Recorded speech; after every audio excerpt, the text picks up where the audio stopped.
Hello, everybody. We want to apologize for starting just a couple of minutes late. Thank you for joining Lou Mars and Royce Eddings, Royce in the house. And we had technical difficulties. We had this real powerful echo, and we had to shut everything down. And we're just now back up and rocking and rolling. I'm going to turn the chat on, Lou, and see if any of our friends have showed up. We'll see if the chat's working because, boy, nothing was working a little bit ago. It's okay. You persevered. You persevered. All right. Let me say hi. That seems to be the nature of the beast. I think there's computer funk in the air today. Yeah, I don't know. It was kind of freaking me out, Daddy Boggs, all thanks fails, for coming. just unplug everything. Yeah. Well, and you know what? That worked. I got to say hi real quick. Hey, Daddy Boggs, how you doing, buddy? We had technical difficulties. I don't know if you had given up on us and then came back and tried it again, but we're up and running now, so we'll get the show started here. And I think we're going to have a really fun show tonight. And my co-host, Lou Mars, suggested this show, and we want to talk about the muses in music. And, a muse can be a lot of different things. It doesn't have to be music. It's kind of like the Greek thing, an inspiration for artists, and so it can relate to artists and acting and all kinds of different things. But we wanted to focus just on the muses in, basically rock and roll. And let's see, who do we have here? We've got Gloria's in. Hey, Gloria, good to see you. Yeah, I was just saying we had some technical difficulties, but we're up and running now. And we're going to get into our show here. We're going to talk about rock and roll muses. Now, Lou, would you like me to hand the microphone over to you and maybe you start out discussing a muse? Oh, okay. Well, I'm going to go, if that's going to be the case, I'm going to go right after my favorite one. Good. Yeah, I have to. I mean, it's because, first off, to be a muse, let's just talk about what that is in a basic fundamental to a musician. On a musician, what a muse means to a musician, so that the listeners know where we're coming from, at least me.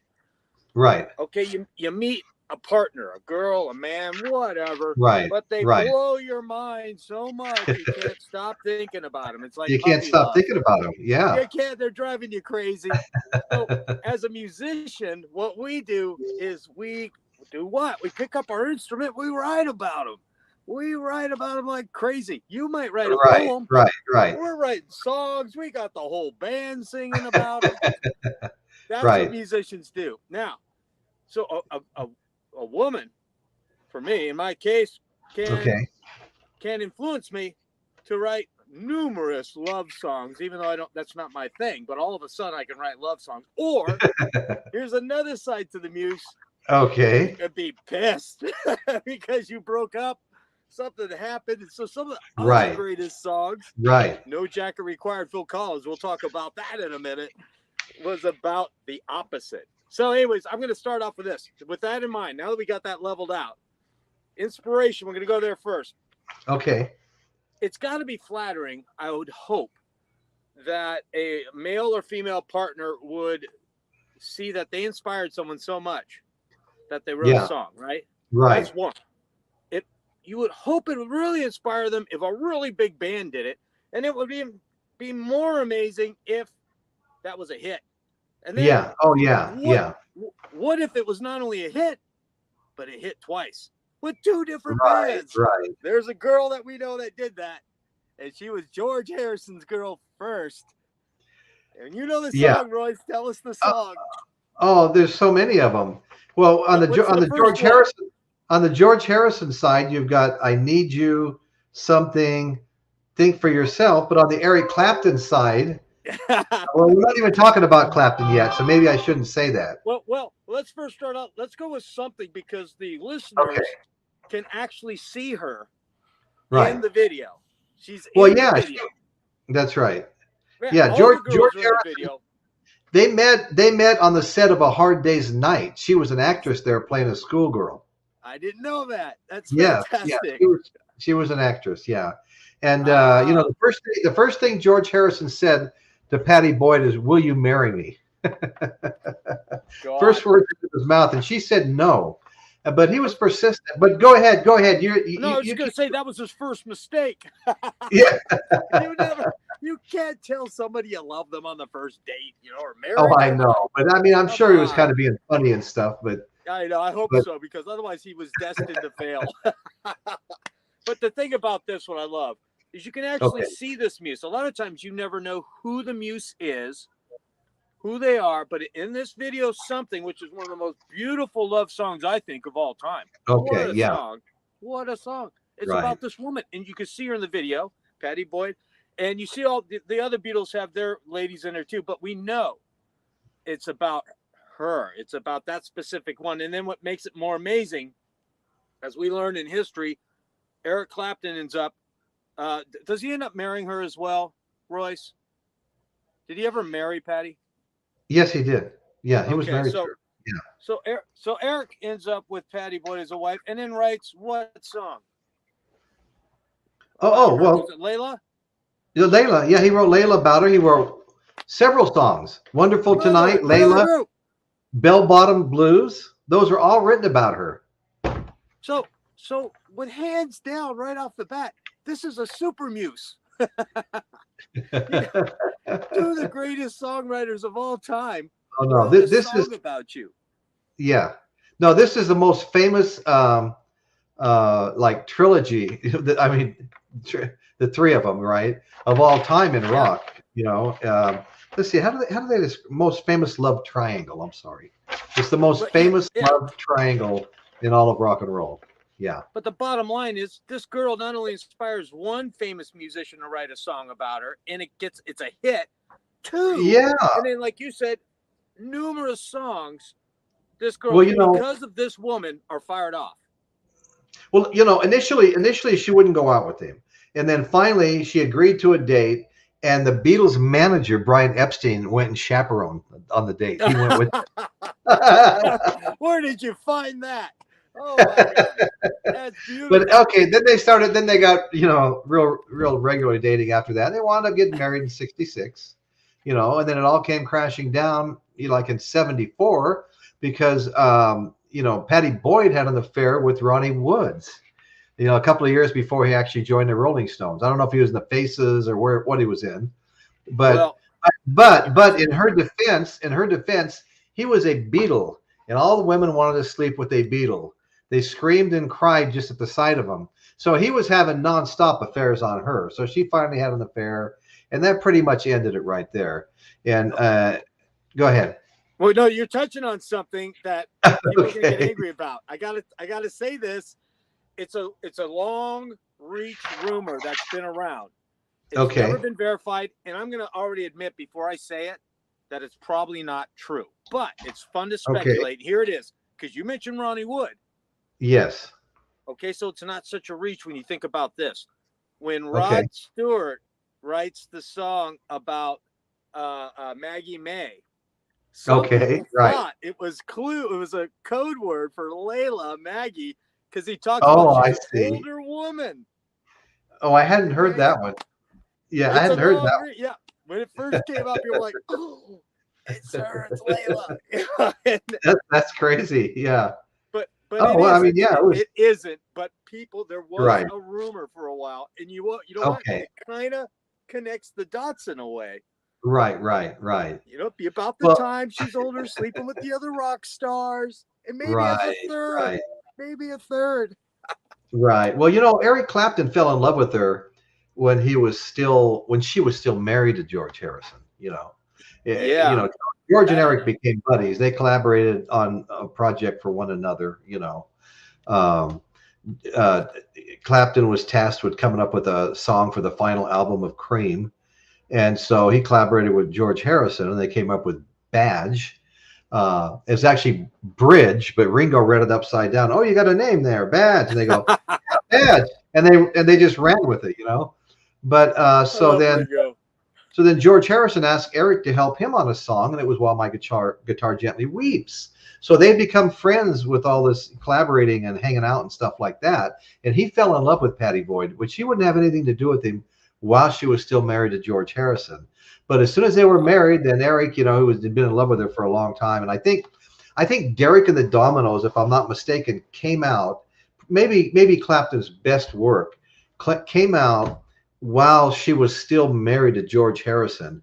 And it was almost like Eric was hiding behind this Derek that nobody knew who Derek was. Derek and the Dominoes. It was Eric. He didn't want to call it Eric Clapton. It could have been Eric and the Dominoes, right? But he called it Derek and the Dominoes.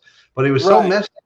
He was so messed up in the head over Patti Boyd and his love for her and her rejection because she was already married. But they all knew Harrison was having a lot of affairs. But anyway, over time she got her divorce from George Harrison, and she wound up marrying Eric Clapton. And that lasted for, I don't know, 6-8 years maybe. And then Clapton was always sleeping around. These rock stars. I mean, it's like, there's a piece written about that in the book, The Love You Make, a great Beatles book. If anyone wants to read one, it's one of the best. And then the famous hotel hallway scene where George supposedly catches Eric for the first time with Patti in a room in bed. It's in the book. Okay. Oh, wow, that's heavy. He doesn't get mad. He just opens the door. He sees him, and he's like, "Okay, mate." Right. Okay, mate. He already knew, it wasn't something shocking. And I think Patti Boyd today is married to some developer. Really? The contractors come in at the very end. Royce, so anyway, that's some of the greatest songs. Some of the greatest songs of all time were written by Patti Boyd. And I think that's an amazing story. I've got bring it all the way around, Robin. That's a Muse. Yeah. I got one I want to throw out. Who could forget about the Lou Reed song "Take a Walk on the Wild Side"? Right. And that song. What's that one? It was "Take a Walk on the Wild Side." Yeah. It was produced by David Bowie. And Lou Reed, it was Lou Reed's second solo album, and it was called Transformer. It featured "Take a Walk on the Wild Side." Well, that was a real woman. She came from, let's see, her name was, she was born Meraldo Santiago Franceschi Rodriguez Danicki. Woodland. My father, and she left her home at 15 years old, and came to New York. And she wound up being a protege of Andy Warhol. Andy Warhol had a group of proteges and actresses, and they were like a little stable of his. And so she was actually an inspiration for Andy Warhol too. And she played in his films Trash, Women Revolt in 1972. And the lyrics, remember the lyrics in that song, Walk on the Wild Side. Holly came from Miami, Florida, hitchhiked away across the USA, plucked her eyebrows on the way, shaved her legs, and then he was a she. And that was accurate because she actually did all that, she said. But what made this kind of controversial is, the song had drugs in it, it had male prostitution, it had oral sex, and it was just a wild song. But so anyway, wait a minute. Yeah. Is she a transgender? Yes, she is. Okay, because it sounded like, when you're doing all the history, I wasn't sure. Because it actually, what I read was she actually was transgender. Yeah. I think isn't that the first song about a transgender? Yeah, transgender. She's a transgender from Puerto Rican. Yeah, Puerto Rican actress that was transgender, had a really harsh home life in Puerto Rico and moved to New York. All right, hold on. I'm gonna get a headset on. Okay. I actually look at the comments occasionally. I saw they were complaining about Lou, your sound's bad. So here we go.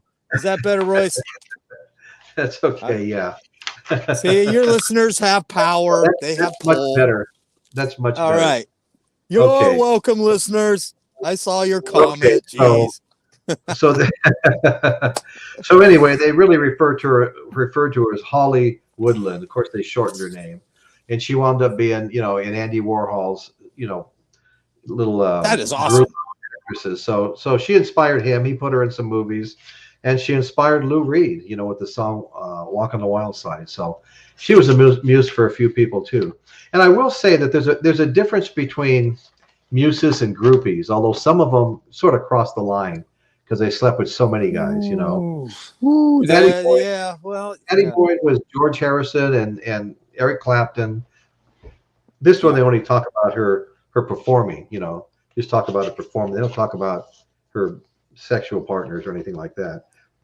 You know, that's that's a good call. Yeah, that's a good call. A good point, Royce. There's another Andy Warhol protege, and her name was Edie Sedgwick, and she was involved with the Velvet Underground, and she was involved with Bob Dylan, and she had a radio. Way. Huh? Yes. And she was celebrated as one of Andy Warhol's superstars, and so anyway, so she was a resident. Her friendship with her fellow resident in the Chelsea Hotel was Bob Dylan, and it was the impetus for some of his seminal songs, works from the 60s, like a Rolling Stone. A Rolling Stone, she was inspired him to sing the song Like a Rolling Stone, as the story goes. Leopard skin pillbox hat. Even after her sudden passing in 71, the girl still held on to pulp culture. But anyway, so that was kind of sad. She passed pretty young. Then there's another one that's not real well known that I'll mention right now, and that's Libby Titus. And she was close with the artist and inspired the artist Carly Simon, Dr. John, Donald Fagen, and Yvonne Helm. She had a brief but critically acclaimed career as a solo artist too. She was actually a musician, and then she was let's see. She evolved into the New York Rock and Roll Review. She rented a bunch of what she did. She was renting clubs and restaurants and having small venues. And people like Michael McDonald came there, Stevie Snow, Edie and David Brigatti of the Rascals, and the late Charlie Brown. So anyway, she was successful doing that, and she was a catalyst for the reformation of Steely Dan. So that's her little story. That's pretty cool. That's almost kind of a crossover super groupie Muse. Yeah. Right. Hey, before we get much further, Royce, I think we need to remember two things. One, it's Mother's Day, and two, it was just your birthday yesterday, wasn't it? Yeah. So we gotta get a big shout out, Royce. Well, thank you. I just want to say hi because I got to a happy birthday from everybody here, and I really appreciate it. You know, I try not to make too big my birthday anymore. It's not as fun because I'm getting older. I know. You get to. It was pretty quiet. It was just me and my wife and my daughter Nikki, and they cooked a fabulous Italian meal and made a great cake. Awesome. And the dinner was awesome. The red wine was awesome. But then a friend of mine did call me up the following day, and they invited us over, and they had another little celebration. And there were several people there. We sat out in his backyard, and he barbecued, and they asked Betty what kind of beer I liked, and she told them they had my kind of beer there, which I'll drink any beer. I don't really care, But that was great. Were you born on Mother's Day? Were you born on Mother's Day or right there about? Yeah, the day before.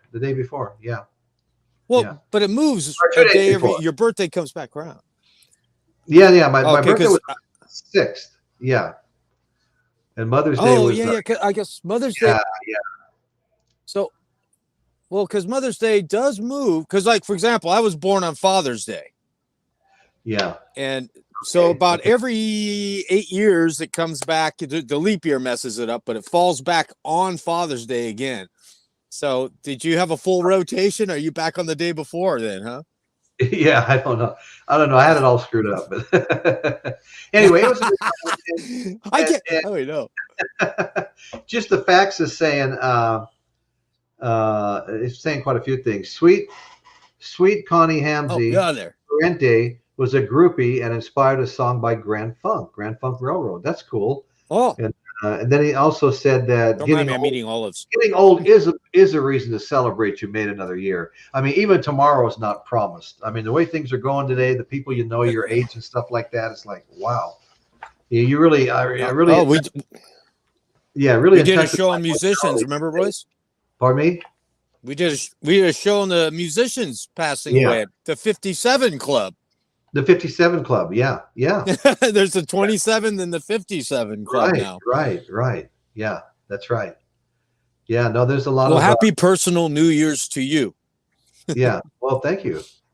Yeah, thank you. Happy New Year's to everybody. Happy New Year's or happy personal New Year's. Happy personal New Year's. Happy personal New Year's. I'm getting my holidays all screwed up here. We had a hard time. You know what? Yeah. We had a hard time going live. The volume, the voice, there was this loud booming echo that just sounded like it was cycling. And we all had to shut everything down. Lou and I both, and restart, and had everything paused. It was going to work when it came back on, and it did. I was trying to get my laptop set up over there, and it was telling me Google Chrome had expired, and I need to reinstall it. And like, oh no, never fails. Right. So anyway, you can't stop us, Royce. Let's talk about another Muse. And again, I want to make the distinction between groupie and Muse. There's a lot of men and women have inspired other artists. You know, I mean, let's face it. Carly Simon was inspired to do that. You're so vain, right? You're so vain, and people speculated forever. It was about this. It has to be him. It has to be Warren. Finally, wrote a book and said it was Warren Beatty. She did? I thought she never admitted it. She finally admitted it. She finally admitted it was Warren She Beatty. denied that for years. Yeah. Right. So, I mean, I thought she could take it down. You know, it could be a man or woman. It might be your favorite pet dog. Who the hell? Just whatever inspires you to create. Inspires you. Yes. Right. No, that's fantastic. You know, what a great song that is. That just goes to show. Now, that's what I was talking about. That she was kind of pissed in that song. Yeah, that's just right. She's dogging the dude. You know, hey, you think you're the shit, right? But I bet you think it's about you. Who didn't walk into a house after that song, and if there was a mirror in the entryway, you walk by, and all you can think about is that song playing, right? The giveaway was his ascot was apricot. I mean, who else dressed like that? Warren all the way.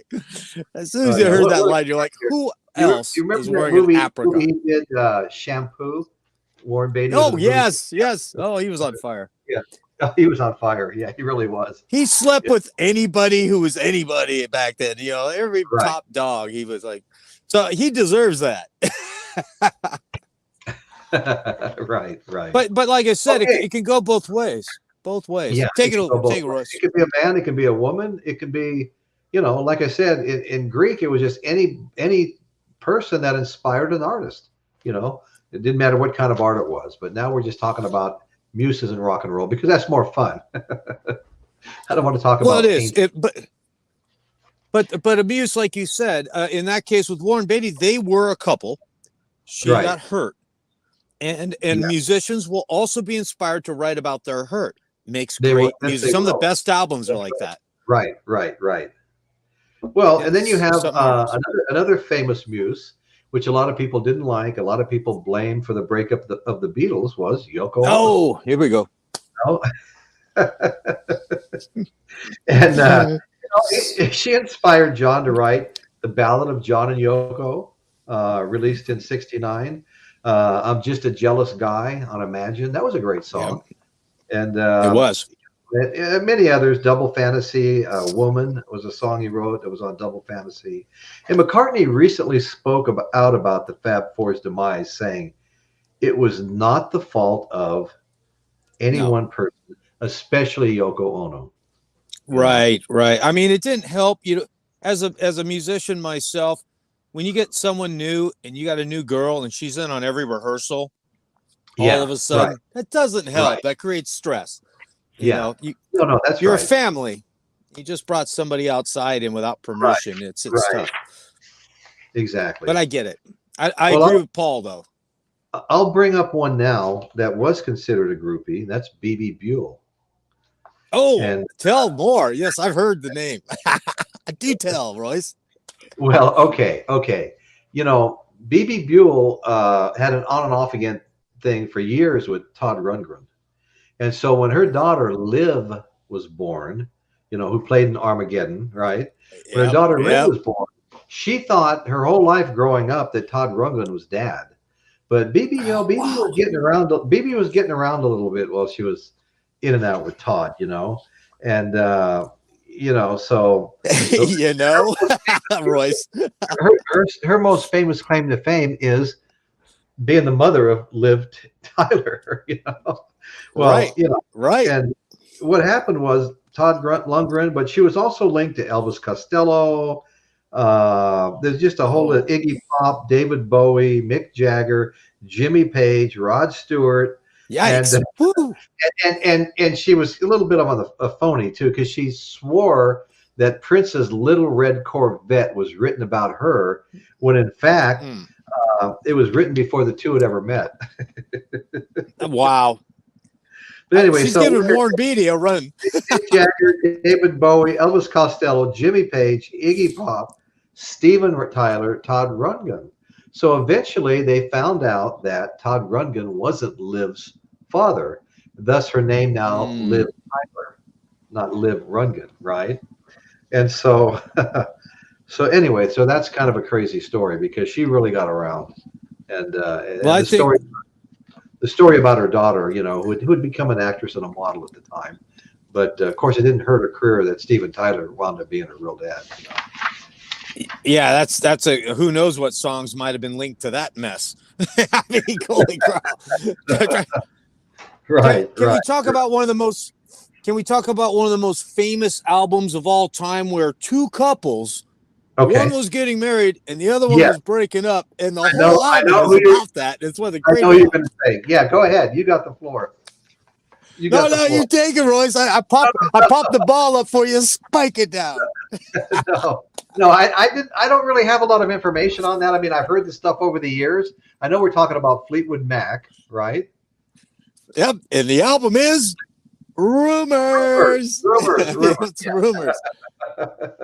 All you got to do is you got to listen. It's one of the greatest makeup and breakup albums of all time. Song after song. You got the McVies who just got married. I love you. You know, don't stop thinking about tomorrow. You know, and then you've got the other two. You broke the chain. I'm never going back again. Great album. Great album. You sit there, you're like, yay,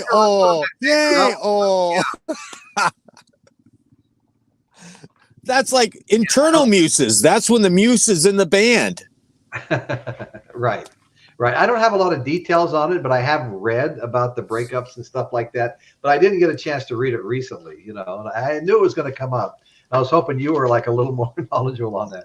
But it's okay. That's what I got on it. Oh, I've seen them a couple times, and I've got to say this. But what's amazing, you don't believe that's true, right? Oh no, I'll just say this real quick. If anyone out there doesn't believe that was happening on the album, all you have to do is watch the video of their comeback show. When after all the years, wasn't too long ago, they did a comeback show, and when you see Stevie and Lindsay look at each other while they're performing, you see that intensity that they had. It's the magic. It's magical though. Wow. Say what you're going to say, Royce, so I can. Yeah, I'm trying to remember one of these black holes. I got you. They need to invent it so I can hand you like a black olive. Would you like an olive? You know, you just like, oh, thank you. No, but all I was really going to say was how amazing is it that the band stayed together through all of that? You know, kind of. Yeah. Well, okay. Well, they did quite a few more albums after that one, didn't they? Or no? They kind of would make up, break up. You remember they would leave and then come back. God, they're still doing that. Right. Yeah, that's a train wreck. But yeah, good music. I think Lindsay's kind of out for good at this point. I think he's doing his own thing. And so is McKee. I think Chris Young. Yeah. Dan, just the facts is saying Fleetwood Mac was a soap opera. Yes. Somehow they kept it professional, but that's pretty funny. Yeah. And he also never blamed Yoko Ono. I didn't know what to believe. You know, it's like Dan saying she was something new in their environment that was a little bit of a distraction. But I remember the story of like when Eddie Van Halen got together with who was the gal he married for so many years? Valerie Bertinelli. Yeah. Was it Valerie Bertinelli? Yeah. So Eddie got together with her, and Alex had his girlfriend. I can't remember what her name was. And so David Lee Roth would show up at the studio at rehearsal time, and they'd come waltzing in with their girlfriends like an hour and a half, 2 hours late. And he was just losing his freaking mind over it. You know, he wanted out. They'd come in, they're laughing, they're joking, they're not being serious. And he was there to rehearse. He wanted to get going, get that next album in the can, you know? And so you know, Wow. that's like Dan was saying with Yoko Ono. She's like something new in their environment, and it can be a real distraction, and especially if they're having trouble anyway, you know. And so it just reminded me of that story of Eddix and Alan Van Halen and Valerie Bertinelli, whatever Alex's girlfriend's name was, coming in, waltzing in, hour and I'm losing 2 my hours. signal. Oh wow, shoot. I lost my signal for a sec, but I'm back. Okay, good. So yeah, I can see how that can be a distraction at any given time, you know, in any band. So okay, now this next story is about this young girl named Laurie. Breaking Maddox. up a little bit. Yeah, go ahead. Oh, really? Okay. Go ahead. I'll Okay. fix it while you're talking. Okay. I couldn't hear you. Okay. Can you hear me say Laurie Maddox? I heard that. Bing. Okay. Well, you know, you have a little. Take it away, Royce. You have a little inline microphone too. Is that turned up? Huh? No. Oh. I'm just kidding. I couldn't help it. I couldn't. It's my 17-year-old humor. What? That's good humor right there. 17. Yeah, I'm right. Go ahead. But- I'm bad. Okay, Go so- ahead. Take it, Royce. I've Okay, been interrupting you. I've interrupted you like There was- 100 there times. was A 14-year-old girl started going to the club scene. Her name was Laurie Maddox. She lost her virginity to David Bowie, but at 14, 15, she lost her virginity to David Bowie at 14. But her next lover was Jimmy Page. Jimmy Page was dating her at 14 years old, and he used to obviously keep her out of sight. She never thought of herself as a groupie. And Paige she describes her love with Paige as the most beautiful, pure I thought I would ever feel. 14 years old. Yeah. Lost her virginity to David Bowie. That's a pretty crazy one there, you know. Is that about the same age of what was his name? Piano. Great pianist. What's his name? Crazy. Whole lot of loving going on. Oh no, I know who you mean. Come on, Michael. Michael's out there. Michael, help me here. Great balls of fire. Great Balls of Fire, yeah. What the heck? I can't remember his name all of a sudden. He's an amazing piano player. Link here. I have 2 of his albums. And his son, He got the real young girl too. Remember, he got in trouble for that. and he was related to her. She was like a cousin or something. Yeah. Yeah, that was the whole big thing. It's like, he got it, killed his career practically. Practically killed his career. Yeah. I wonder if that's what Great Balls of Fire was about. Jerry, just the facts about it. Jerry Lee Lewis. Yeah, thank you. God dang it. That would have been a bad trivia moment game. How embarrassing. Oh, I know. How do you forget Jerry Lee Lewis? I don't know. You can't be at our level, right? So we both can't remember Jerry Lee Lewis. That's a bad shame on us, man. You got to remember Jerry Lee Lewis. I know, that was bad. That was bad. So anyway, Sorry, Jerry. Yeah, so let's see. Who do you want to talk about next? That was Laurie Maddox, 14-year-old that started hanging out in the club scene. Let me see. I might even have a picture of her with Jimmy Page. I'm not sure if I do. Break it up again. Let me see what I do There. now. Here she is. This is maybe she's 15 now. I don't know, but she started hanging out in the club scene at about 14, and here she is, maybe Look at that. 14 or 15, dating Jimmy Page. Yeah, She looks like Jimmy Page. He's dating himself as a girl. Look at that. I think we've all done that once. yeah. Okay, sure. speaking for myself, I like that cough, Royce. Yeah, Lou, sure we have. We were There she is. this Patty Boyd, George Harrison's wife, Woo. Eric Clapton's wife later. Man, Boyd. you know what? I can kind of see it. I can kind of see it even today. Yeah, she was a pretty Beauty girl. Beauty knows no time. It's like art. There's no time on that. Right. So I wonder, did anyone ever write anything about Marilyn Monroe, for example? Did she inspire anyone, I wonder? I have no idea.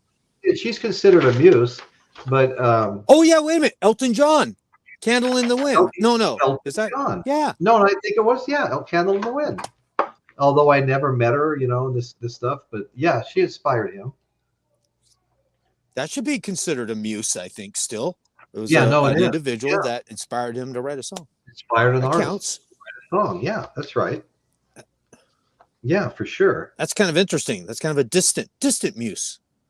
You know what gets me is about the girl you just brought up that was with Bowie and also with Jimmy Page. It's like these guys didn't live across the street and stuff. So how are these women hooking up with these big time artists? Well, there were certain popular clubs that the famous musicians would rotate through. And then these girls would go hang out there and they would meet them, you know. Yeah, Laurie Maddox was her name. I see. Yeah. Yeah, Laurie That's just Maddox. dangerous. Musicians, learn from that. Don't go to those clubs. Unless you need a song. That's exactly right. Right. Oh man. So there's Adam D there in the chat. I might as well say hi to my good buddy Adam D. Hi to all the people that are saying hello out there. Thanks for stopping in, brother. We do appreciate you being here. We appreciate every one of you. Yeah, you know, it's not easy to get people to take time out from their day, you know. I mean, I've got a friend, and I would recommend him to everybody, Michael Nolan, The Bottom Line. And his videos are maybe 18 minutes long. And I watched one today, and he listed Led Zeppelin's top 10 songs, starting with number 10 and worked his way to 1. And he went through all the albums one at a time. Then he listed all the albums, and he just did a couple of Pink Floyd albums, part 1 and part 2. And his show has just really exploded. I mean, I think the first time I watched it a couple of months ago, he had, I don't know, maybe 400 and something subscribers, and now he's just shy of 1,000 in just a few short months. So, yeah. Well, it's amazing. You don't always know how many people are actually watching too. So for example, right now, I have turned on a computer and it doesn't show me watching the show. It only shows the people chatting. Exactly. So you could have quite a few people watching. You have no idea the real number watching at any time. No, you don't, because you know what? You know, not everybody feels comfortable coming in a chat, you know, and especially when there's a lot of people that have been in it. Give you the log. Yeah, and other people watch it at different times too. You know, I mean, the numbers just keep going up. It rolls up. As far as views, you know, you can finish a show with 40 views, and a day and a half later, you've got 125 views. You know, the people just didn't get a chance to watch it, and they want to watch it, but something's going on, they don't get to. But you know, it's an interesting game, really. I mean, you know, like I've said, everybody's busy. I really struggled with what would be the best day to have a show. COVID restrictions are being lifted. People are going back out to do the things they used to do on their weekends. Weekends are the nights to go out. And I thought Friday, Saturday, that might not just be the best timing in the world. Everybody wants to go out. So I moved it to Sunday, thinking that's the night of rest. But it just depends. People get busy. You know, they don't say, no, I'm not going to go to my friend called. I'm not going to go because I want to watch so-and-so's podcast, you know. You know, you got I think if you got good topics like you do, you bring up interesting stuff. You know, like the Muse thing is cool. The Sunset Strip and we did the drummers. Good stuff.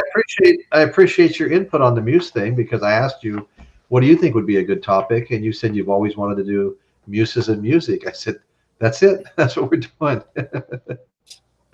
And so it's good stuff. And in between, you're doing interviews. Yeah. What's that? So no, we're having fun with it. And hey, Julia's here now. Hi, Julia. How are you? Say hi to Julia. And while you're doing that, I'm going to talk about an angry Muse. I'll never forget the first time I was driving in a car and I heard Alanis Morissette sing about that, whoever that was in that song that pissed her off. And you know, it's called You Oughta Know. Okay. Wow. Okay. Wow. Yeah, I wonder. Powerful song. I almost pulled over. I was like, no kidding. That was like the first time you heard it? The first time I heard it, I was in Arizona. I was on my way home, and that song came on the radio. I was like, who is that? I met her years later in St. Louis. little one. It was a very big, little petite thing. I'm like, you did that? You wrote that? Wow. Well, we got a couple of things. That's a popping powerful in. song. Just the facts said something about Mickey Gilley and Jimmy Swaggart. He's cousins. Just the fact is cousins with Mickey Gilley and Jimmy Swaggart. Wow. Wow. Hi, Julia. Okay, Adam D. Adam D. asked if I know Yngwie Malmsteen, the guitar player. And yes, I do know of him. I have to admit that I have never owned one of his albums, but I'm very well aware of him and how fantastic and fast of a guitar player he was, you know.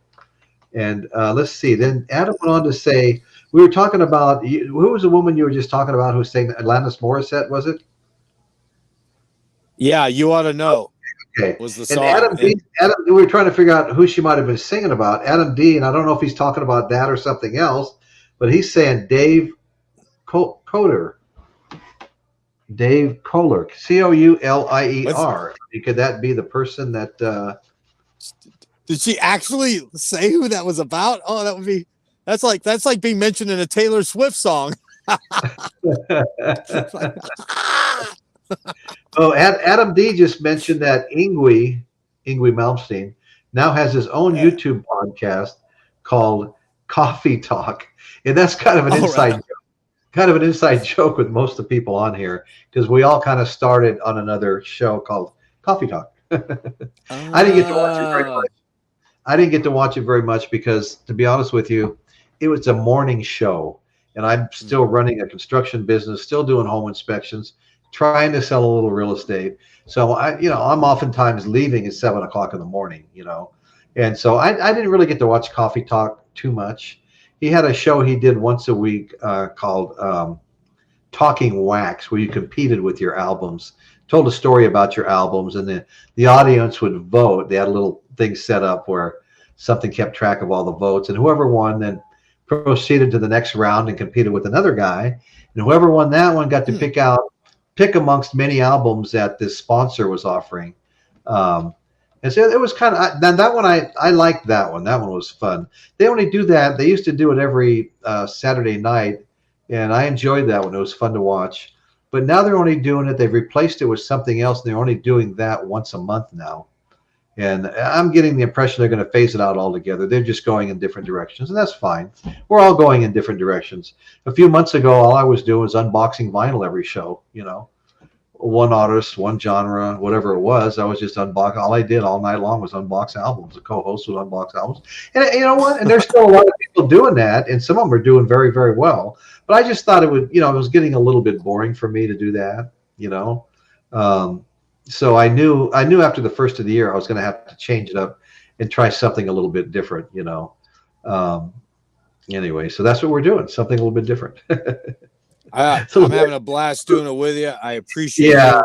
As you can see, I'm back on the road, so it's windy where I'm at. I've got a choppy signal. Yeah. So just the facts is hoping to see Gene Paul on Tuesday at the grand opening of the Rock and Brews in Oklahoma. He'll have the cameras rolling on a road trip. He's thinking to see Gene Simmons and Paul Stanley maybe next Tuesday. Oh, that'll be fun. Yeah, film it for us, buddy. Film it for us. Yeah, that's way cool. So anyway, so let's see. Where were we? We're talking about Muses in music, and we've got a bunch of them. Okay, Michael Jackson and his song "Billie Jean's Not My Lover," right? And happily I was wrong. But as the story goes, he walked out to his swimming pool one day, and here's some gal sitting poolside in a bikini that wasn't even an invited guest. And then later on, she claimed that, you know, she was pregnant and the kid was Michael Jackson's, which I'm not sure if anything ever came of that. Probably it didn't, or we would have heard about it. But she claimed that was Michael Jackson's kid. And so she was the muse that he wrote the song about. Billie Jean's Not My Lover. The reverse muse. That's another reverse muse. Reverse muse. Speaking of Kiss, Peter Criss wrote that song Beth. I wonder if that was really about some girlfriend named Beth or something. I don't know enough about Kiss to answer that. Really? I'm not sure about that. Yeah, Not think sure about that. We had the song "Bet to." That was a big song for them. That was their #1 hit, and it was about a girl, obviously. Oh, no, I no, think. no, Beth. Yeah, no, I have a video of my granddaughter singing Beth with Eric Singer, their drummer. Yeah. Yeah. So who was Beth? I wonder. Was that a real person for Kiss that that he I don't sang about, or know. that's I a don't know. Muse? If it I really was, don't know. that's a That's Muse. the song. That's the song that I think their manager told them was never going to go anywhere, and it wound up being, Classic. yeah, biggest hit. Doesn't that It's always like happen? Bohemian Rhapsody. The It's minute your always manager says that sucks, that's it. It's a hit. okay. So I finally found. I had some notes on the whole Billie Jean Michael Jackson thing, and Oh, right on. okay. So let me see. So it was a woman that stalked him. She was stalking him too, and writing him letters and about a son she thought was his. Jackson rarely spoke about this woman, but he had a very hard time dealing with this unwanted attention and became more reclusive as a result of her stalking him. And so anyway, Jackson, he didn't give many details about the real Billie Jean. His producer, Quincy Jones, said that Jackson found the woman one day lounging by his pool, which I was saying earlier, with the bathing suit and sunglasses on. According to Jones, she accused Jackson of being the father of one of her twins. One of her twins, okay. That's funny. Which Jones thought was pretty funny. Yeah. I thought it was funny too. One. Like, wait a minute. actually, Something's wrong here. I've actually You heard. only birthed one of my twins, not the other twin. Anyway, Oh my God, it's a Johnny Depp case. so in his autobiography, Resist. Moonwalk, Jackson said that Quincy Jones wanted to change the title to the song "Not My Lover" because he thought it would be confused with the tennis star Billie Jean King. Oh God. Oh yeah, Yeah, well, whatever. that would have been interesting. That would have been interesting. Yeah. That wasn't already, it's already Right. over the top. Right. Well, I tell you what I've seen my whole life. I mean, it's like the song "Money for Nothing, Chicks for Free" when it comes to the rock and roll world, And well, you've actually lived it. I've watched it. Yeah. It does get a little crazy, but I got to tell you, each decade has been tremendously different. I've been blessed to, I toured in the 80s, I toured in the 90s and the aughts. Okay. And it is, it's different. It is different. And it's more professional now. It's not quite as crazy, but you still will leave the back door of some venues and people are standing there waiting for you. Yeah. No matter what time. Right. It's amazing. Right. Yeah. Right. That does happen. Oh yeah. No. Even at my level. Even at my level. We've all heard the stories. Yeah. But anyway, yeah. so like Paul McCartney had a muse. His first muse was in the 60s. It was a girlfriend. But right after the breakup of the Beatles, he married Linda McCartney, and he wrote countless songs about Linda McCartney. And so she was his muse for a long time. Let me see. Let's see if I can find the name of some of the songs. She spent her teen years ear to the radio. She developed a reputation as a talented photographer among the rock bands she shot, such as the Grateful Dead, the Doors, and of course the Beatles. So she was a photographer that was filming all of them. Linda McCartney was. And so anyway, let's see. What are some of the songs that he was inspired to write about her? Well, off subject. They raised 4 children, and never officially released a single. Maybe I'm Amazed was written about her. Oh, I love that song. That's a great song, isn't it? Yeah. Man, yeah. Of course, she died of cancer at the age of 56. Yeah. So anyway, so I've got an oddball muse. Okay, go ahead. Well, an oddball one is, we've talked about the boyfriend, girlfriend, the what do you call it? The God, I suddenly forgot it. The girl is just hanging out to get the guys. That one. Groupie. Yeah. Groupie. Yeah, groupie. That's a nice name. So, but in current times, we got Billie Eilish and her brother. Yes. And the Oh, early okay. songs, like Ocean Eyes, apparently he wrote about his sister. Okay. And he inspired, because they sat and wrote together all the time.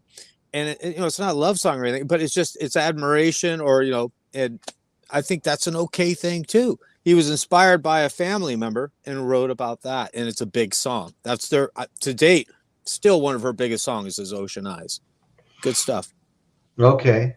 Oh, that's cool. Well, Dan McNew just gave us some information here. Linda McCartney, she was a photographer, but she was from the Eastman family, Eastman Kodak family. So she was from, her family was in the film, the camera industry. That's kind of interesting, I think. I wonder if the song "Creep" by Radiohead was inspired by someone that dumped poor York. poor York got dumped so hard he wrote, "I'm a creep." I don't know. That's funny though. It might be. It's how that was a good song too. I like that song. It was a great song. It's a great song, and you know what? That's kind of how you feel. You feel like crap when you really try to get that girl, and she's like, "I hate you. I don't want anything to do with you." You're like, "I'm a creep. I'm a creep." At least that's how I feel. Okay, so yeah, Adam D. We were speculating. He brought up that name, Dave Collier, and we were speculating if that's who. And Adam says, yeah, she wrote about Dave Collier from Full House. That's who she was writing about. When she wrote wow. That. Yeah. That's interesting. Yeah, and Adam really, Adam liked just the facts. They come up with some stuff here that I never heard of before. I got one for Adam. Adam, I met Wait once from the Babies. Remember the Babies? And he wrote that song. It was like the song that, "I ain't missing you at all." But clearly he's missing whoever it was, because he says it like 30 times, right? You know that picture? "It's not on my wall anymore. I don't love you. No, I just wrote this song about you." I love musicians, man. Who was that about? Yeah, that's funny. Oh my God. Wow. You know that was inspired by somebody. That song wasn't written just out of the blues. No, it had to. that was some real crap right there. I'm not missing you. As he takes another shot, right? Right. I'm gonna write this up. Well, okay, we got another one here. We have a Muse, and everybody knows her. She's an actress, and it's Rosanna Arquette. Oh, really? When "In Your Eyes" plays on the radio, it's hard not to think about John Cusack's "Lovelorn," over the head in anything saying. Okay. Director Cameron Crowe in 1989. His 1989 teen romantic comedy, I should say, sparked a renewed interest in the hit single from Peter Gabriel's 1986. So, and Crowe himself credits Gabriel, then girlfriend, actress Rosanna Arquette, for convincing the singer to show its use in the film. And according to multiple sources, the song itself was actually inspired by Gabriel's long-term relationship with Arquette. Okay. Wow. So she inspired a song. The lyrics in Your Eyes" was inspired by her. And they parted ways in '92. We remain good friends. Did not know that one. I did not know that one either. How about Marianne Faithful? Marianne Faithful. Don't know that one. No. Well, let me show you. I have a picture of Marianne Faithful right here. Here she is with none other than Mick Jagger. Oh, look at that. I did not know that. Look at Mick. Look at Mick. Yeah. Never date anyone who's got shorter hair than you. That's my rule. It's really hard. So Marianne Faithful, that's kind of she wasn't just with Mick Jagger. She was with Keith Richards, Graham Nash, wow, and John Lennon. Okay. What? Here we go again. They're all passing the fish. Yeah. She was discovered by the Rolling Stones manager Andrew Long Oldham. Marianne Faithful, she had a string of hit singles, so she was a singer, you know, and hit singles, not just singles. She had a string of hit singles, including a cover of the Jagger Richards penned "As Tears Go By." That's a cool song. She became a mainstay on the gossip pages when she left her husband for Mick Jagger and was discovered at a drug raid at Keith Richards' house wearing only a fur rug. Only a fur rug.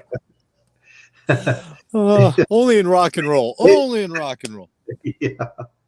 So anyway, yeah, she you can't always get okay. So she provided the fuel behind a number of Stones classics from that period, including "Sympathy for the Devil," "You Can't Always Get What You Want," "I Got the Blues," "Sister Morphine." Great songs, some of my favorites right there. Really good stuff.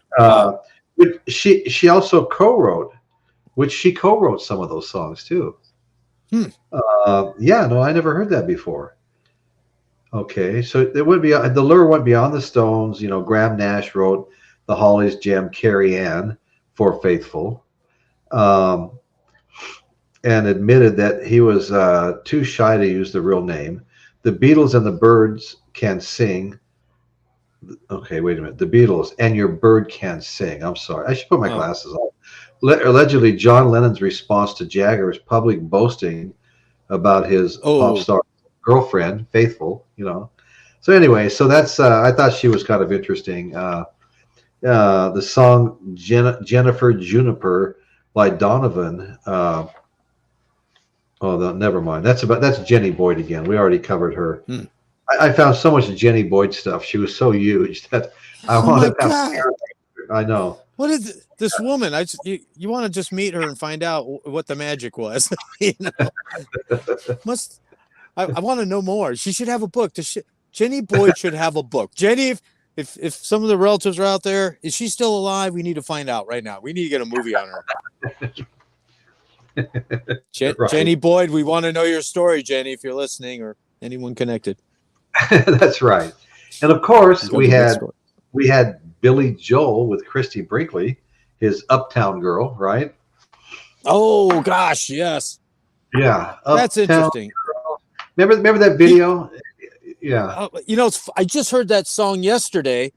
And when I said, you know, yeah, for 1 minute the guy's like, he's telling his wife before her, "Don't go changing," to try to. He dumps her. Right. So he writes about his wife not to change, gets rid of her. Then gets the high class girl, writes about her, she dumps him. Right. Karma's a bitch. Oh, geez, yeah.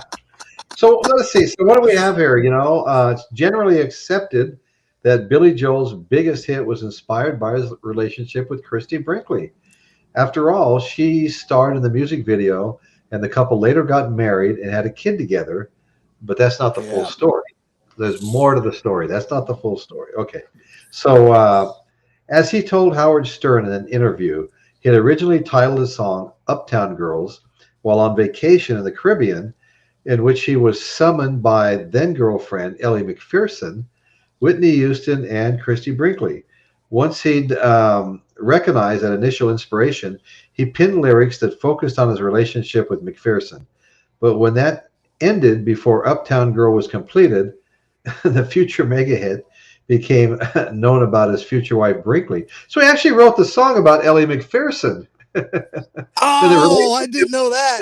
The relationship ended, and he credited Christy Brinkley as his inspiration.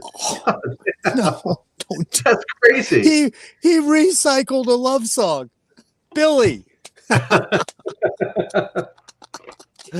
Oh my gosh! I guess we've all kind of written a poem a little bit and be like, "Wow, this is too good to waste. I'm gonna give it next Valentine's Day to somebody else."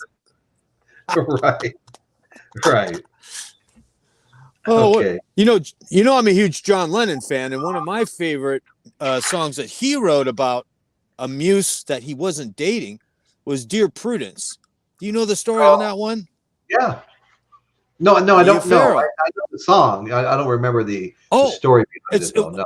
when they all went off to see the Yogi, what do they call the guy with George Harrison? Remember the Maharishi or something like that, or yes, I don't know what yeah, the official name is. They all go off with him, and apparently Mia Farrow was with them, and he was the head guy, the spiritual guy, was getting a little frisky with a lot of the women. That's what going after them. Recently, I heard that. Yeah, it's in the book, and he's he goes into the tent. So Mia Farrow's just like, I've had enough of this. I want out of here. She wouldn't come out of her tent even. So the story goes, she's like, I'm done with this. And John, we're good friends with Mia. So she sits outside of her nickname apparently was Prudence. And so he sat outside the tent and was like, yeah, that's what the song's about. It's really cool when you know it. Dear Prudence, won't you come out and play? The sun is up. It makes sense when you know all that. It makes the song even better.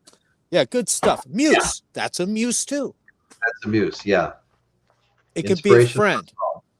Right. Yep. Okay. How about Claudette Orbison? She married Roy Orbison. I know that one. Okay. She appears on the B-side of the Everly Brothers' All I Have to Do Is Dream. But make no mistake, the song was written by Roy Orbison for his 16-year-old paramour, Claudette Freedy, which sold 7 million copies and stayed on the American and UK charts for a combined 32 weeks. Whoa. The couple divorced in November of that year, 1 month after the song was released, due to Fredy's cheating.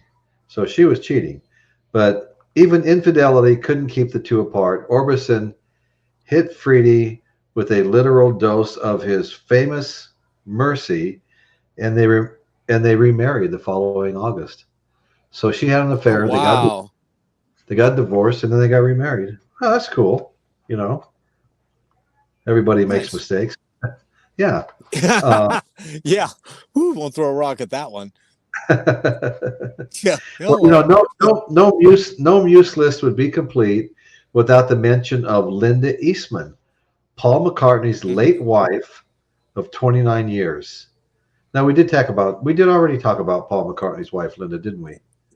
We touched on it. Yeah. Yeah. The two met at George's Fame concert in 1967, and after a cross-continental affair, they were married in 69.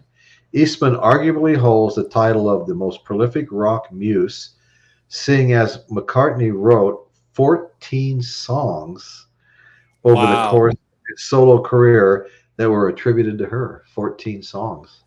Wow. Okay, I'm gonna make that a tie though. I still think. I mean, the other one we're talking about, she's got at least two artists with two number ones. Patti Boyd, yeah. So Patti Boyd, I don't know. I could have edged Patti a little bit. Yeah, no, I think Patti Boyd might take it there, you know. Come on. Yeah. Two. And think about the hits. They were hits. Right. They were big hits. Yeah. Top 100. Yeah. Top 10. Top charts. Yeah. Top of the charts. That's crazy. So anyway, who gets more than even one song written about him like that? Two. No, I know. That's right. Yeah. Right. And she has even more, but those, were two big ones. Yeah. Two huge artists. Yeah. Yeah. Now let's see. What do we have here? We have the artist Carly Simon, Dr. John, and Donald Fagen. We did that. And Levon Helm, and let's see, their muse was Libby Titus. The music, okay.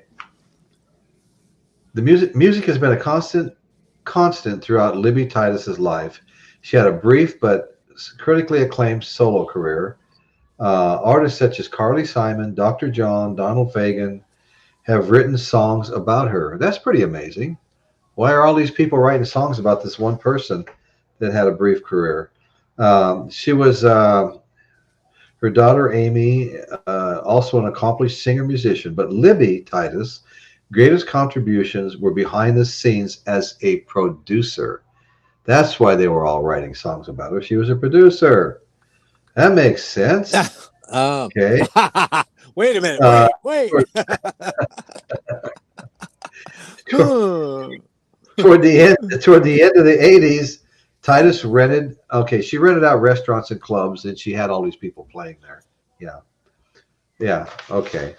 So that's why they all wrote songs about her. She rented out clubs, and they all played in her clubs. Okay. Okay.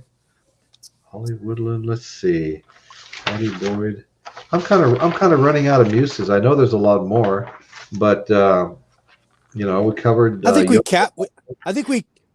captured it perfectly for the synopsis of the show. Yeah, I do too. Yeah. Yeah. I mean, we covered all the big ones. You know, these were all the top 5, the top 8, the top 10. You know, were all on the list that I had made and studied earlier. You know. And yeah, there's many more. There's many more, but we made the point, and we've talked about it. If people weren't thinking about it before, they can watch this show, and they'll know what we're talking about. They will know what we're talking about. And you know, our good friend Jeff Davison just popped in. I'm really happy to see him. You are close, 4.5 hours from me. Okay, just the facts. Jeff Davison is in East Tulsa, and he's 4.5 hours away from Just the Facts. Everybody's getting put together here. Dan, I may see you Tuesday. So it sounds like you guys are both going to where Paul Stanley and the other Kiss frontman, Gene Simmons, you guys are both going to try to be at the same place on Tuesday. That's pretty cool. That's really awesome. Cool. Yeah. Oh, so Jeff, how far are you traveling to get there? I'm just east of Tulsa, about 40 miles. That's just the facts. Oklahoma. 40 miles, you're okay. So Jeff's yep. So yeah, so just the facts and Jeff are gonna try to hook up, you know, see Gene Simmons and Paul Stanley. How fun will that be? Yeah. Royce, we should go around into these guys' shows and pop in. That's right. You know, that would be should do a tag team. Yeah. When I filmed Alice Cooper and Ace Frehley, you know, a couple of weeks ago, I got all excited about going to concerts and filming some of these live again. We're going to be going to Journey. We got tickets to Journey. Nice. There's a bunch of shows coming in. You know, I don't know how singing? many. Who's the? Well, you know, there's singing, Royce. I don't know. I keep hearing different stories. Like the original singer has been practicing, Steve. but he's got Steve, yeah, but he's got another band anyway. But yeah, I think it's going to be the replacement singer who's done a fantastic job. Everybody seems to like him. Yeah, I thought he had bailed out too. That's why it's really interesting right now. And there's not been an official announcement. I didn't know that. So we may have somebody that doesn't sound like either one of them there. No, yeah, there's been nothing. It's been like mum's the word. So what? I gotcha. We find out. Yeah. Yeah. That might be part of the reason they're doing that. It seems to me if it was Steve, maybe, though, yeah, they would be saying it. Yeah. I mean, because that's going to sell more tickets. I could see ZZ Top at the end of the month. I've seen him before several years ago, but I'm probably not going to go to that show. You know, there's shows like every week, you know, between the fair starting June 20th, which is Journey's their first night. And there's a bunch of shows at the fair, you know, a bunch of good stuff. I mean, there's a bunch of rock bands coming, you know, some of the older rock bands from the you know, the early MTV days, you know, are going to be there, you know. Yeah. You know, like Warrant and Skid Row, you know, and several other bands like that. They're all going to be actually there together playing, you know, taking turns playing. That's wild. That would be kind of fun. You know, I've seen Sebastian Bach, Skid Row showed up and do 3 or 4 songs at somebody else's show. And that was fun. I like Skid Row, you know. Great albums. He needs to get back in shape. He needs to get back in shape. Yeah. You know, I got to tell you, when it comes, there's a thing about a show you could do, Royce. Why are the 70s guys in better shape than the 80s guys? The 80s guys look terrible. I don't really guys know. Are all mixed like a twig out there. He's from the 60s even. You know, he's all 60s, right? I know. Our 80s guys look like weebles. Look like weebles wobbling out there. What the hell happened? I'm so dead. I don't know so what dead. happened. A lot of them you barely recognize, don't you? I think like. I will stop there. I'm already going to be. I mean, who could forget Sebastian Bach singing out by the railroad tracks with those skin-tight leather pants on and long blonde hair? You know? Yeah, I mean, David Lee Roth. He looked like he wore a size 29 pants. You know, David. The people that David made fun of in his video, he became. That's what happened. Back to karma. Back to karma, Dave. He's pretty old now, though. I saw him right after they reunited. When he reunited with Eddie Van Halen, the rest of the group, yes. They came to the Paso Robles Fairgrounds, and we went and saw him, and it was fun. It was fun. Yeah. Well, but see now Sammy, he still looks. Yeah. Sammy's from the '70s, from Montrose. Right. He looks better. Yeah, Sammy looks good. I just saw a video. These guys are. I just saw a video of Sammy visiting Toby Keith. You know, and he walked. Right on. He was so impressed with Toby's, like, I guess, man cave. You know, it looked like a great. He was like, "This is a great party place." You know. Well, Daryl Hall's got the best man cave musician, right? That show is amazing. Okay. Look at he feeds the musicians. Have you seen that? It's a great show. Oh my gosh. Yeah. What do they call it? Daryl's house or something like that? Something real complicated. I got an idea. We'll call it My House.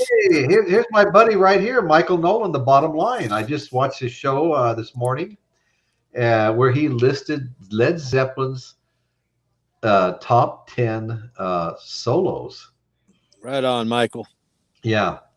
Yeah. I mean, it was fantastic, Michael. Great job.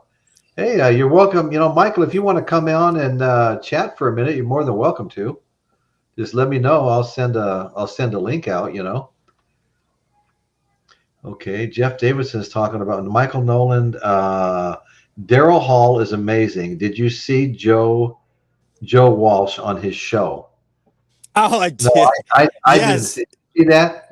Did you see that? Yeah.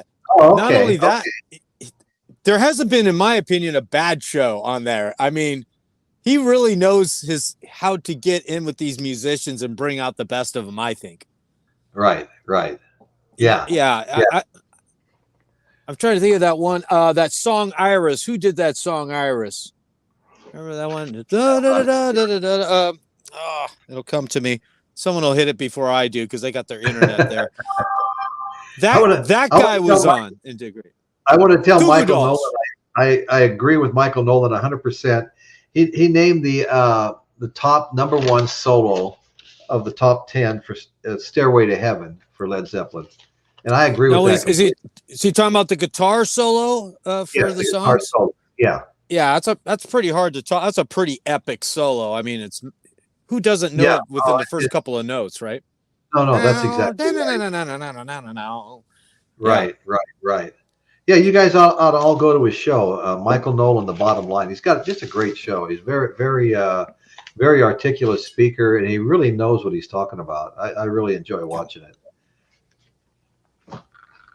My question is, what was #2? Okay, #2. I might just read the whole thing. I wrote them all down, Michael. Number two was a solo and Whole Lot of Love. Yeah, good one. Yeah, I totally agree. So far, so good. I'm on board. Okay, #3, Good Time, Bad Time. #3, Good Time. Okay. Yeah. It's going to get tough after this. Okay, well, #4 was No Quarter. Yeah, okay, maybe. That's not one of my favorite songs. Okay. Well, #5 is Bon Your R. And that was on Physical great, yes. Graffiti. Yeah. And then that was 5. #6 was Dazed and Confused. I do agree. I like what he does with the bow in that one. So that's why I like. I don't like the song, but his solo is good in that. Yeah, his solo's good. Achilles' Last Stand was 7. A great one. Absolutely has to be in there. Yeah. #8, Since I've Been Loving You. Yep. And that's a great song. Yep. Yeah. Yep. '9, Michael has Heartbreaker. Oh yeah. I like that. I haven't heard Communication Breakdown yet. That's a pretty good. No, that is pretty good. Yeah. No, that is. But you're not going to hear it either. #10 didn't make it. My Time of Dying. Oh, great one. I would have had communication up in there. I like that one. Yeah. Oh, yeah. There's so many. That's a hard list. You know, Michael takes on some tough stuff because No, Led he picks Zeppelin. up really, really tough stuff. I mean, I couldn't even. He ranked the 10 or the 9 studio albums, 9 studio albums, I think, of Led Zeppelin.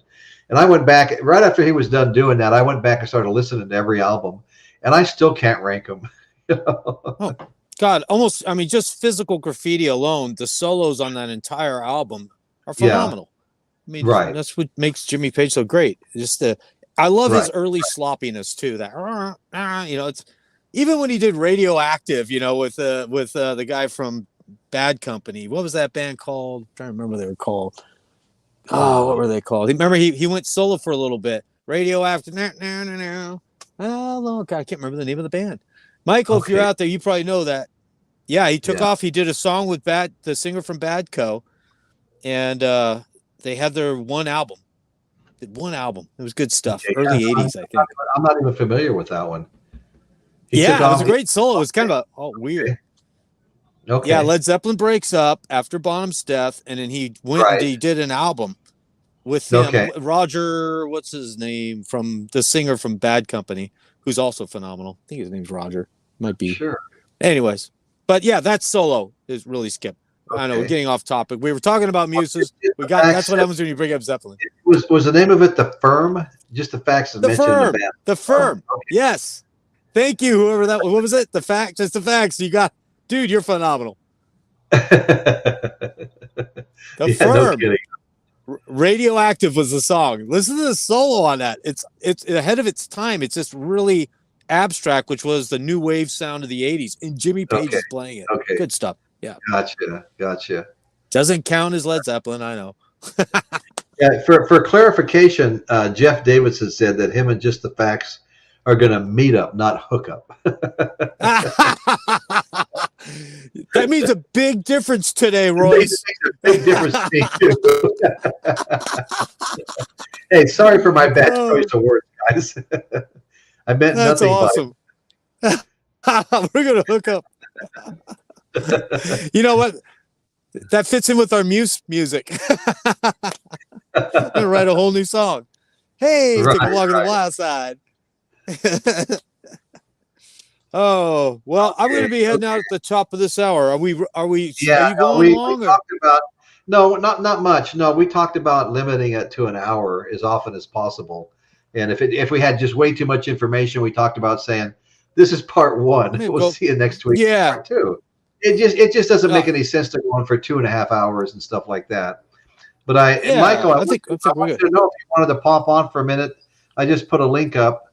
You know, if you want to just click on it, you should be able to come right on. And we'll be cutting out of here like in 10 minutes. You know, and have Michael come in. Yeah, and then let's talk about like of the love songs that we talked about, of all the songs, and maybe even ones we did not. Yeah. Which one got you, Royce? Which one did you like the best out of all of those? Okay. I liked "Wonderful Tonight" by Eric Clapton. I thought that was a fantastic song. That is a great, sexy romantic song. It really is, yeah. And of course, that's about Patty Boyd, of course. And I also liked Layla. I like Bell Bottom Blues. Layla's a real classic. I remember I was taking guitar lessons from Johnny Bankston, John Pozo.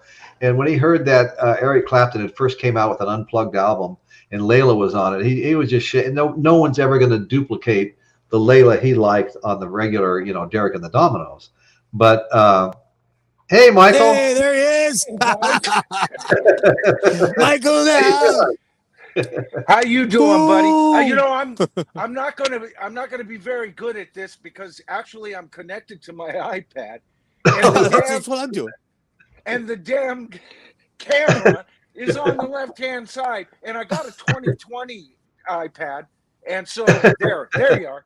And I'm not used to looking at the right area here. And I don't have the new one. You know, the new one, it would have this tracking thing going on. How you guys doing? Well, good. Mike, good. You know, it's funny. I'm traveling in a van. Van life right there. I'm van lifing right now, man. Hey, you look Lou, good. This is a van actually too. I just got it all set up. You're killing me. You dog. You dog, you. What do you do? What do you do, man? Hey, Royce, yeah. you know, you and I have never had a chance to talk, but I want to tell you something. Your show is fabulous. I'm still trying to catch up. You are one of the best storytellers I've ever heard in my life. And you know what? You just got a way about you. And the two of you guys, you're starting to become like Siskel and Ebert on the internet. You know, the Siskel and Ebert. But the R&B show does that real well too. By the way. Okay, they're a small show. Oh, but we're gonna go see them then. We're on our way. No, I really appreciate you saying that, because I really enjoy your show. You know, you've really. Oh, thank you. You're really in a groove on that show, man. You covered all those Led Zeppelin albums to a T. And then you've gone through the listing of the albums, the ranking of the solos, and you did the Pink Floyd thing recently. And I'm just noticing so many I still have to go back and see that pop up too, you know. And you've got some great stuff out there. Your show is just, the way he describes, like, subscribe to my show, it's subscribe to the tribe is what it says on the subscribe button. I love that. You know what it is, Royce, is to me, it is a tribe. When I started this channel, what I wanted was a community of like-minded people who love classic rock. I mean, that's generally what I speak about. But you know what? There's also a lot of problems in the music industry today, and it sickens me the way that it has gone. You know, you've got bands over touring and not enough time writing. And you've got the Jan Hammers, or not Jan Hammer. Jan Hammer's cool.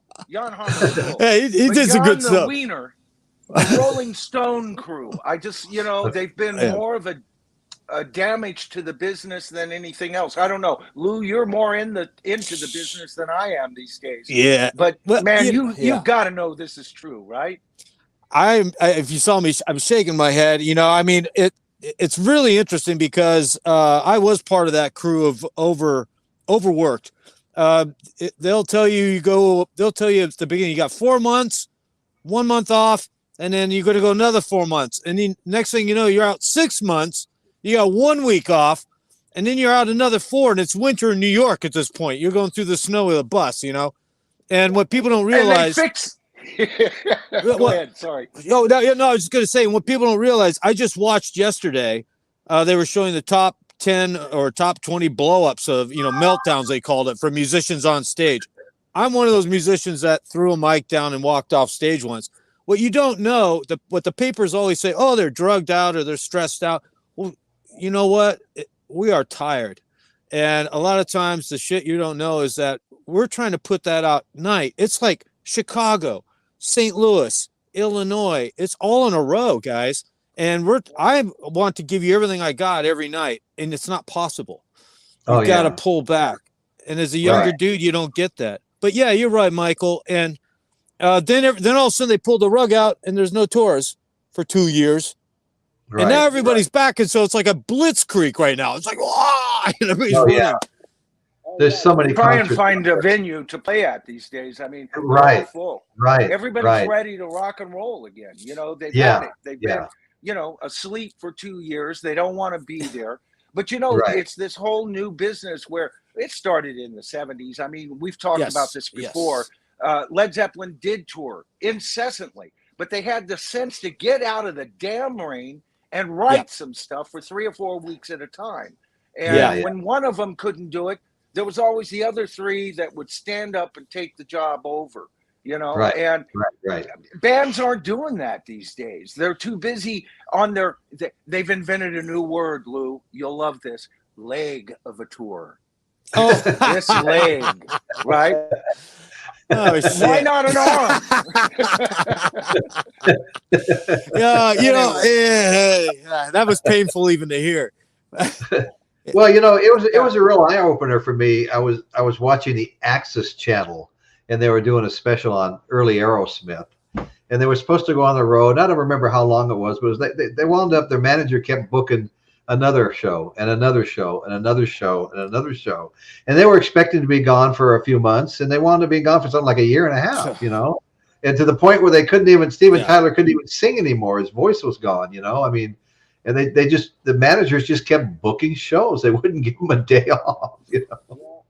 Yeah, you know, and you know what? These guys are getting older. Poor Paul can't sing for the life of him anymore. I'm a major Paul McCartney fan, and I would love if he would just tour McCartney 3. That stuff he can sing, and I'll pay top dollar to see him tour an album. But nobody's touring albums anymore. They're a damn jukebox, and it just what do you do with that? You know, what do you do? Right.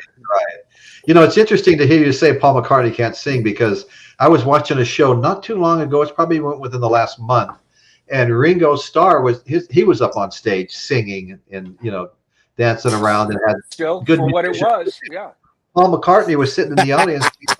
He called Paul up and they sang a song together. And honest to God, you really struck on something when you said that, because Ringo sounded better than Paul McCartney.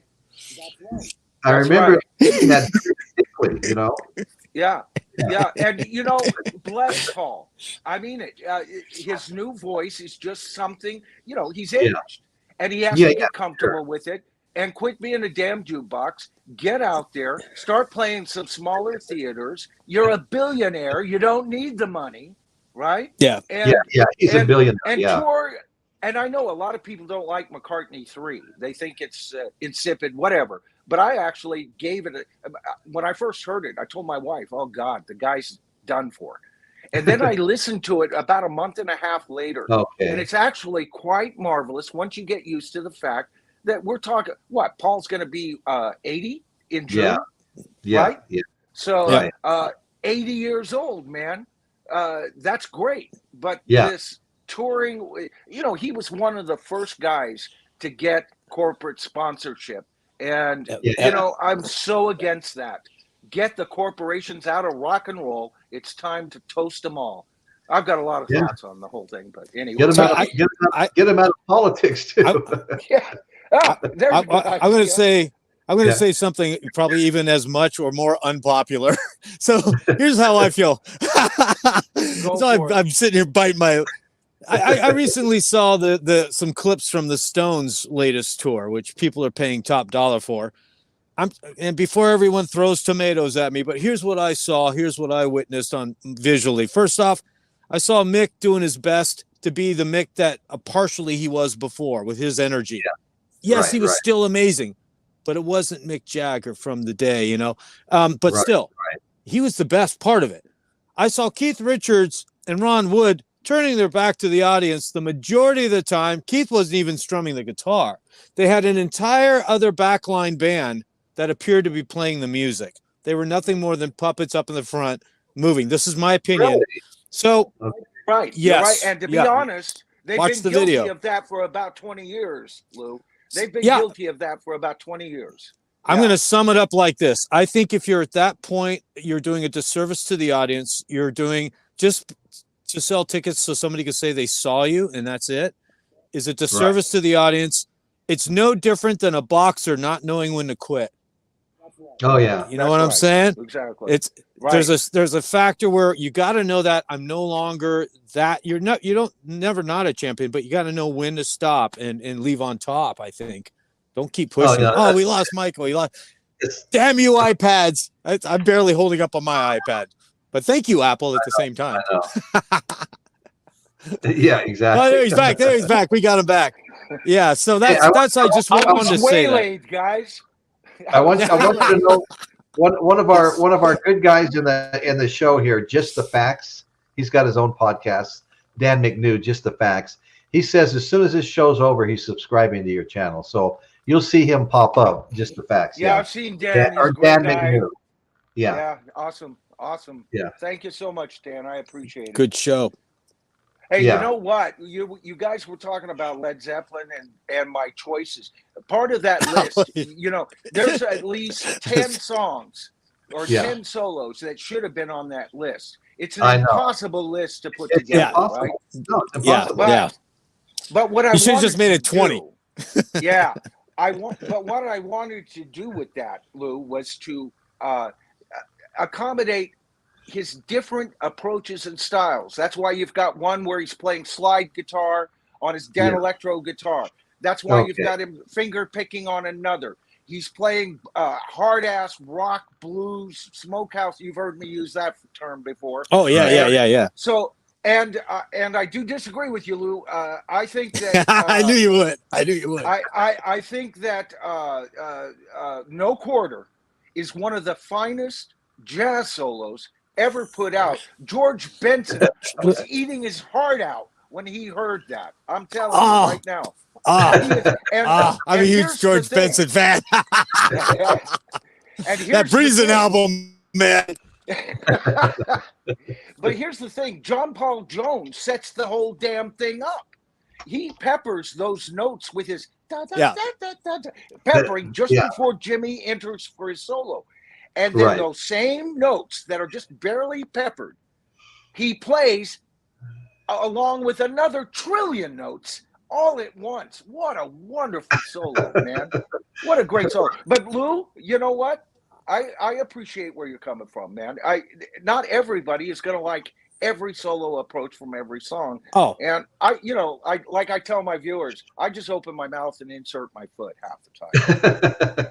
that's how I make these. Well, you do a great job. If anything, you just described the success so much. No, but Michael, you get people. Oh, go ahead. I was just going to flatter you, but to say you get people to talk about Led Zeppelin is never a bad thing. No. To me, that's the bottom line. You got people talking about them. Same thing about the Beatles. You know, if anybody knows anything about my channel, what I've done is I've created a fictional Mount Rock Olympus. And in Zeus's space is the Beatles. Poseidon has to be Led Zeppelin. And then Pink Floyd is my favorite band for what they've accomplished, right?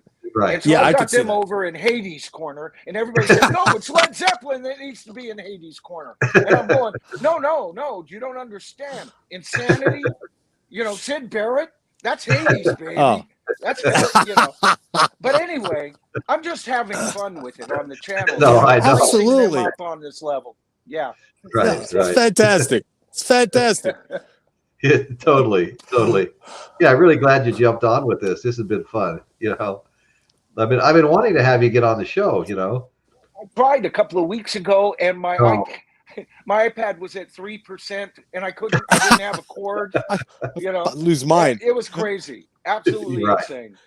Well, I don't have the double little thing. We almost canceled the whole show tonight.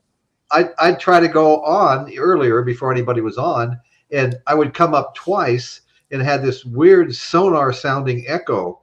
And I was just going crazy. And finally, Lou came on. He's like, what the hell is that? In the meantime, I plugged in my laptop.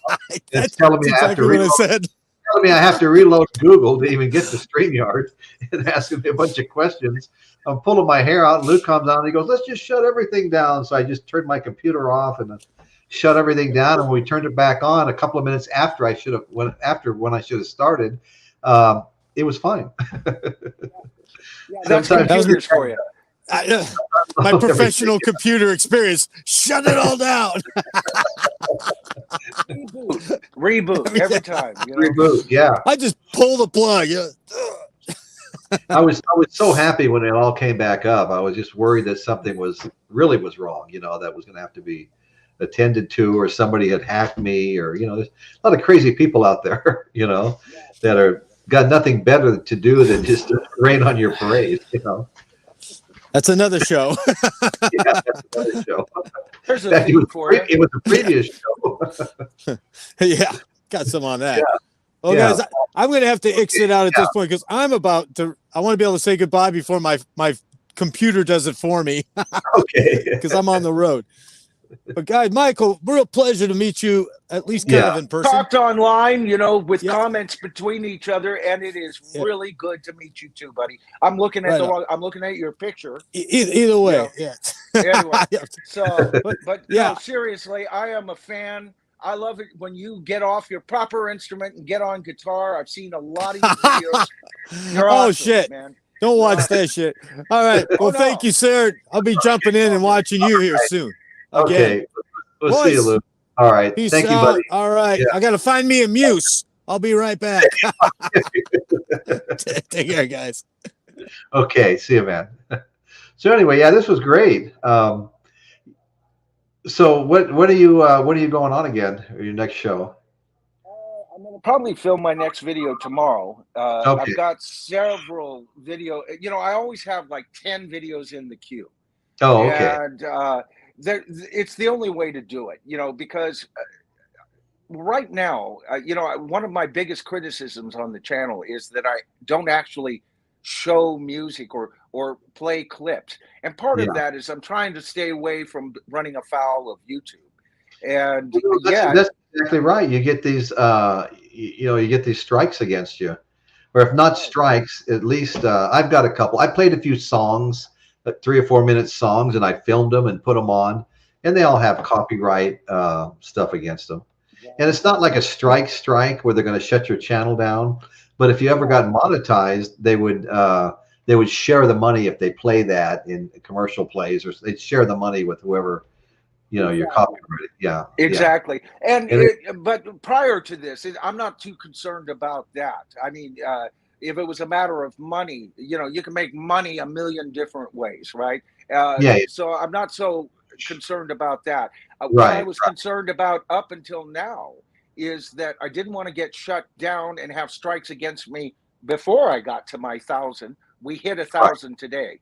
So oh, good. Congratulations. Oh, thank you, Royce. Seriously, I've noticed an increase in your channel. You're doing well too. It's inching up. It's slow. It's slow. And I think my videos are too long, and for a view to count, you have to have a certain percentage of watch time. And I've been trying to get them down to an hour. I'm not doing real good yet, but I want to get them down to an hour. And I ruin your hour, right? No. No, I'm really happy you came on. But I think I'm noticing a lot of the other shows that used to run 3 hours are now doing 18-minute videos, 24-minute videos.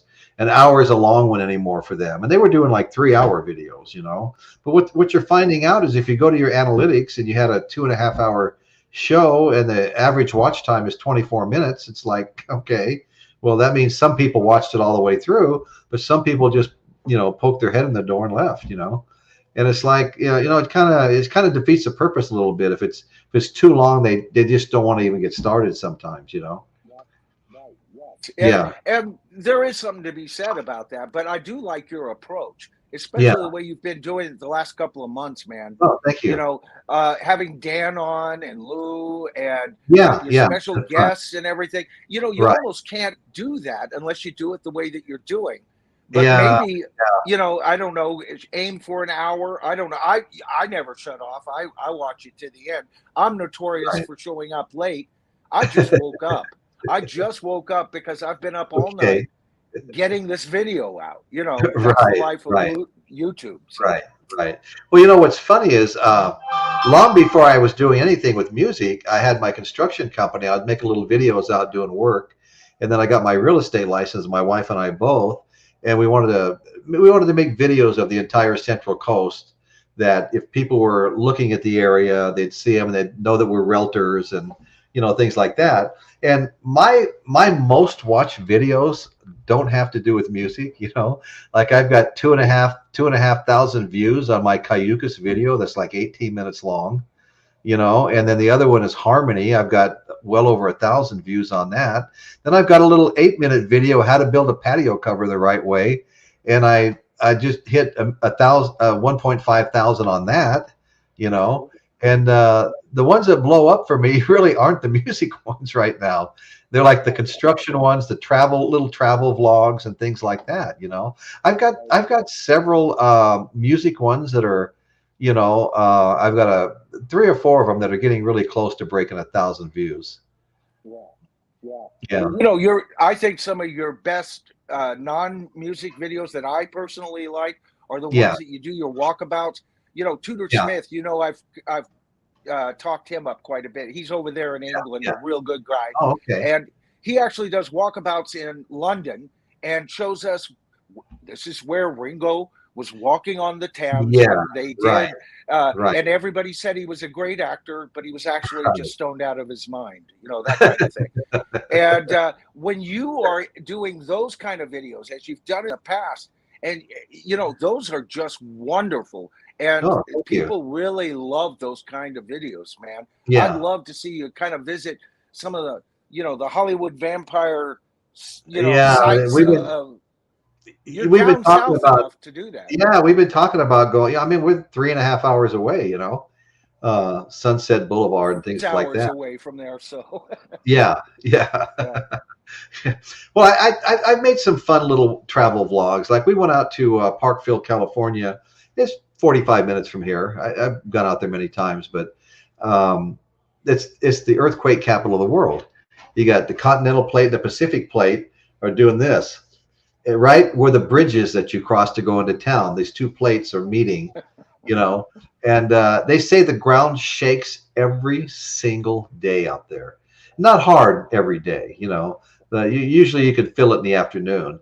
And so it was kind of fun. I went out there and did a video out there, Parkville, California, and it was only, I don't know, 15 minutes long or something like that. And at the end of the video, you know, I was talking about earthquakes, and we're standing in front of a big sign that says the earthquake capital of the world. I start shaking the camera all around like we're having an earthquake, you know? And I'm yelling to my wife and stuff. I don't know. You're a braver man than me. 69 and 89 were enough for me, man. Yeah, my sister was actually at the World Series in '89. Oh, she was. And the whole, she told me the whole place got shut down. And now I'm noticing on HBO they've got a special, the day the series stopped or something like that. You know, but no, I'm a big coward when it comes to earthquakes, and yet I live in California. Yeah. Well, you know, no, that's the San Andreas Fault runs right through there, and that's where the two plates are colliding. You know, so it was a fun video to make. You know, there's some little remote places like that around here. This whole place was like one big Spanish land grant for cattle ranches at one time. You know, and so even where I live, San Luis Obispo, aren't you? Yeah, San Luis Obispo County, yeah. In the Tascadero, yeah. In fact, where I live, it used to be a cattle ranch. You know, it was the 3F Meadows Cattle Ranch, and then the owner of the ranch, little by little, was splitting it up into small, you know, 2, 3, 4 acre lots and selling them to people to build their custom homes on. And that's where I'm at now. And when I moved into my home, they were still cattle ranching further up the hill before they split it all up. You know, and so it was kind of it. But the whole area is kind of like that. You know. Some areas, some parts of it are built up more than others. Its population here is about 32,000. The largest city in the county, San Luis Obispo, because they have a Cal Poly University out there. It's really like maybe 45,000 population. You know, not too big. My brother went to Cal Poly, and he did. Let's see. And the only time, I helped him move there. So that was the second time I was in that area, and the first time was my honeymoon. I was 20 years old, not the woman I'm married to today, but we spent our honeymoon there in San Luis Obispo, that real nice hotel you have. The Madonna Inn. Ah, yeah, that's the one. I made a video. I have a video about that. Oh, Lord. You know, I forget what our room was. It was something weird, you know, but right. We were 20 years old, getting married, and where were we going? Disneyland. You know, right. But I loved it, you know, because in that area, you go from areas of almost desolation to lush greenery. Oh, know? Yeah. I don't know how it is these days, but that's the way it kind of panned out back in the 70s. Yeah. And we have all the nice beaches, you know, Pismo, Avila, Shell Beach, Cayucas, Morro Bay. Yeah, I love all the beaches here. Beautiful. Yeah. You know, when I first connected to your channel, it was like, oh, I'm going to live vicariously through Royce, you know? I mean, that's why I like your videos, especially when I love the one where was it that you were at? You were visiting all the old rock and roll haunts. Where was that? That was San Francisco, Haight-Ashbury. Oh, Haight-Ashbury, yeah. We were at Haight-Ashbury. I love that video. Yeah. Yeah, no, I had fun making that one. Yeah. I had fun making that one. Yeah. It was awesome. Yeah, you know, I took my wife to the airport, San Francisco International. She was going to fly to her sister's house in Texas, and And while I was up there, I go, why don't I make a couple of little videos? And so I went over to Pier 39 and made one. And Pier 39 is a lot of fun if you've never been there. And there's a lot going on there, you know. And then I went to Haight-Ashbury, which I'd been to a few times. I wasn't back there in '67, the summer of love, but that would have been a wild time. But I was there. I might have been there about 2 years after that. '69 is when I started hanging out. I was 14. I was getting out of the house, but I had some older friends, and I practically lived in the city in those days, you know. Oh, did you? I mean, Winterland was a hangout. I'd hang out at Winterland when I didn't have tickets. You know? Okay. Yeah. So, I mean, it was all, you know, just a magical time. Magical time. That's right. Yeah. That's how I felt about it. You know, it was pretty crazy. Crazy, but magical. Our generation, you know, we made a lot of mistakes, but we also did some terrific stuff. And you know what? Just one of the things is this fabulous music that people, young people today are listening to. Because they can't get good stuff now. No, they can't. No. You know, it's sad. It really is sad. Yeah, but that's right. Yeah, I'm really glad to see that this music's had staying power, you know, and didn't just pass like generations before us did, you know. Well, you know, Royce, true art always has staying power, and that's my point with these albums. These well, with Led Zeppelin, they put out 8 studio albums while the band was still alive. Yeah. One post after Bonzo died. And for a post album where they could only go and get stuff they didn't use, that's a damn great album. But those last 2 albums are excellent albums. But the 7 prior to that should be hanging in the freaking Louvre, as far as I'm concerned. Those are works of art. Right. And that's why people keep coming back to it, man. Right. No, I agree 100%. I love Led Zeppelin. Huge fan. Huge fan. You know, it took me a while to get a hold of them because originally I was a Beatle fan. And it was only through the Beatles finally getting around to doing stuff like Helter Skelter, Revolution, that kind of opened up my eyes and almost, I guess, gave me permission to go ahead and peruse Led Zeppelin, you know, and Black Sabbath, bands like that. That's funny. Yeah. Gave you permission. I like that. That's great. I like your style of presenting all this stuff. It's a lot of fun to watch. I appreciate it. Yeah. I do. I really do.